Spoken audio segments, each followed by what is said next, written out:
It's time for us to go outside.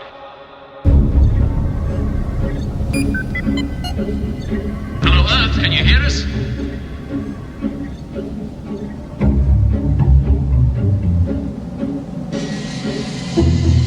We're in the airlock now and the door is opening.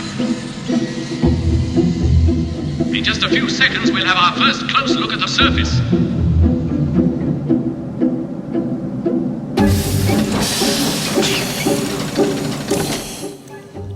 For the record, Strand of the Ancient is not my favorite battleground.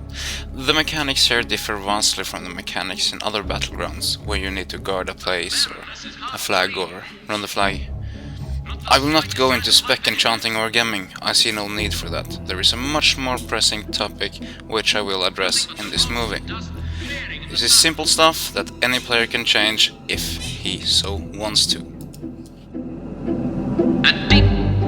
This is a two-faced battleground where the scenario is set to an ancient relic being defended by one team and 6 gates, while the attacking team will use demolishers and make their way to the relic as fast as they know how to. Both teams will take turn defending and attacking, and needless to say, it do not matter how many honor kills you and your team have, the fastest team will win. So time is the essential resource you want to harvest one way or another, be it defending or attacking.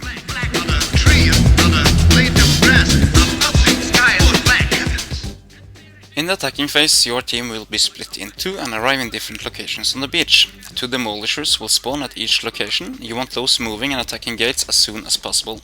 You will be facing a total of 6 gates, but you only need to break through 4 in order to reach the relic. Agreeing upon one or several things to do before a battleground starts is also known as planning. It is not a bad thing to do when you're playing with others. Simply communicate with your teammates. Demolishers move faster than a character to foot, but slower than a mounted character. The way a team could exploit this is to engage nearby enemies to the demolisher in combat, while trying to mitigate their damage through crowd control. Players that can dispel should do this to make sure demolishers move freely. Demolishers will quickly outrun players as long as these are prevented from mounting. When or if your team breaks through the first gate, the next step would be to provide 2 new demolishers by capturing a graveyard. There are 3 graveyards in total, but you only want to capture the 2 for providing new demolishers. Your team have now 8 toys to play with instead of the initial 4. And not only that, when a team member dies, he will resurrect right next to where the demolisher spawns. And here we are. All 8 available demolishers are now in play, and you want to send them in one at a time to make sure the opposite team have a field day picking them apart one by one. Albert Einstein mumbled something about insanity and doing the same thing over and over again, but he was just an old man with no clue and white hair. Sorry for that, but sometimes I really do wonder if there was something to that statement.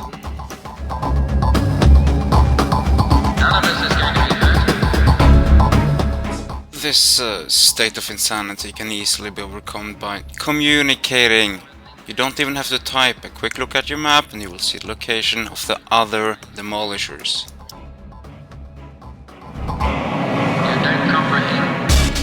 Math is not my strongest side, but if the answer once in a while should happen to be break down 4 gates as fast as possible, you will have up to 8 machines available. This equation would look somewhat off. I don't think I can say this any clearer. Running back for demolishers is what you want to do. Then coordinate and attack. No, at the beach. I can't hear 3 demos at the beach. No, I don't care what your intel says. I'm looking at them right now. What you want to do is like clowns in a Volkswagen or atoms in a diamond, stack them neatly on top of each other. It is close to impossible to slow 3 to 5 demolishers at once. Some are bound to escape and push on. And voila, there you have it, your very own ancient relic you can click on to stop the timer.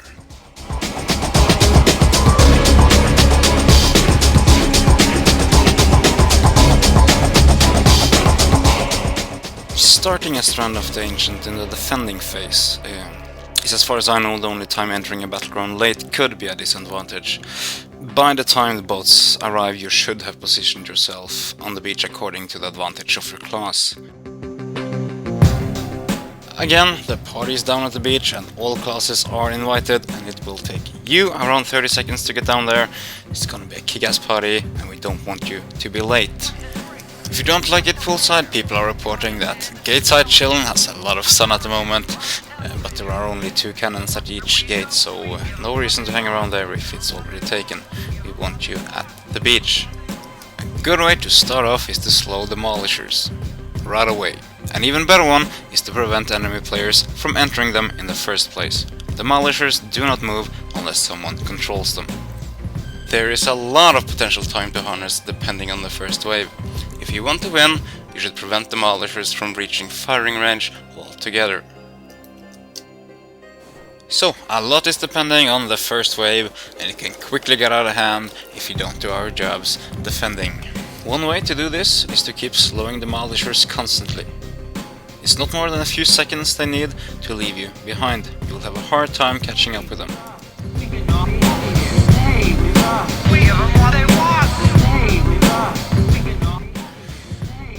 Ideally, you want to prevent the first gates from breaching altogether, but eventually chances are they will breach for some reason.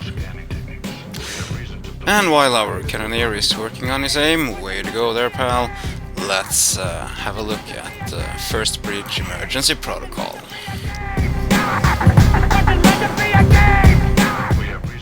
When the time comes to fall back, you want to do this as quickly as possible, and you have a nifty little tool helping you with just that. You will find a defender's portal next to all the gates. What this does is to teleport you behind that gate. However, using that same teleporter after one gate is breached will teleport you 1 level back. Using that same teleporter after 2 gates are down will teleport you 2 levels back. In general, wherever you are, you can quickly fall back and set a new line of defense. The first gate is breached, people, a new line of defense is needed. The beach party is officially over, but they are still serving drinks up at the graveyard. We need you there ASAP. So once again, the graveyard is the new hotspot and the place to be. Hang on for just one moment. Play that last clip one more time. Did I see 1, 2, 3, 4? Yes, I did! 4 players who all are too busy to defend the graveyard. This is the main reason why this film was made. Prioritize your actions.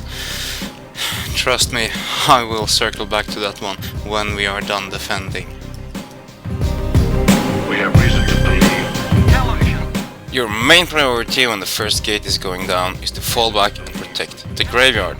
This is where you want to focus, and it's a goldmine when it comes to time. It's not even hard. One defending player at the right spot can easily prevent 2 to 3 attacking players from capturing the graveyard. For some time at least, slowing them down. Which is what we want to do here. We're defending.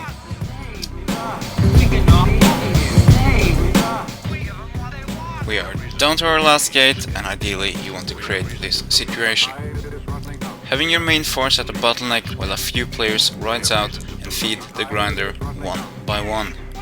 By slowing them, splitting them. And as we learned at the beach earlier today, keeping them away from firing range for as long as possible. If a demolisher is allowed to move freely from its spawn point and all the way up to the hotspot, I would move the blame from the opposite team's gear to my own team members' ability to prioritize. It is never an excuse to give up. Even after they breach the relic chamber, you can hold them off for some time by prioritizing your targets. Eyes running up.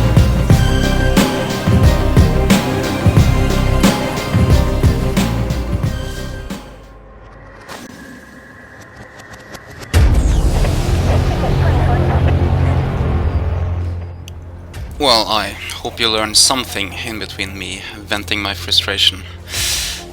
It turned out to be a longer film than anticipated, but I guess I had a lot on my mind, and spoon feeding apparently takes a lot of time as well. Anyway, check out my other stuff and please leave a comment.